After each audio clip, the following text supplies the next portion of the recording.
கடலூர் மாவட்டம் பண்ருட்டி வட்டம் மாலியமுட்டு கிராமத்தில் இந்த ஆயிரங்காய்ச்சி பலா மரம் இருக்கிறது. இது வந்து ரொம்ப பழமையான மரம். கடலூர் மாவட்டத்தில் மற்ற இவ்வளோ பெரிய பழமையான மரம் இல்லை. பூர்வீகமாக எங்கள் தாத்தா ஒரு 4வது 5வது தாத்தா வச்சுருப்பாங்கன்னு ஒரு எய்மில் இருக்குது. அதுக்கான சரியான ஆதாரங்கள் எங்களுக்கு கிடைக்கல. ஆனால் அதுலேருந்து பராமரித்து நாங்கள் வந்து இந்த பலா வந்து பராமரிச்சுட்டு வரோம். நாங்கள் இது ஒரு எங்களோட குலதெய்வம் மாதிரி வச்சு இதை பயன்படுத்துகிறோம். இது எங்களுக்கு வாழ்வாதாரத்தை முன்னோக்கி கொடுக்கறதுக்கும் உறுதுணையாக இருக்குது. இதில் 1000 பிஞ்சு விடும்.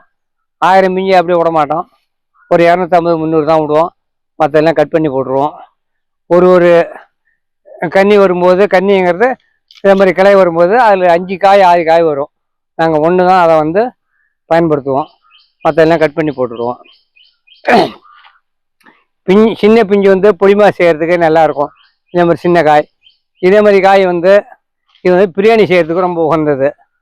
பிரியாணி இது வந்து கொத்துக்காய் செய்கிறதுக்கு அருமையாக இருக்கும். இந்த சைஸ் வந்து சொலைய எடுத்து சொலைய எடுத்து பொரியல் பண்ணலாம், பச்சி செய்யலாம். இதுக்கு எல்லாத்துக்குமே உகந்தது. ரொம்ப அருமையாக இருக்கும், திக்னஸாக இருக்கும், சுவைத்தன்மை உள்ளது.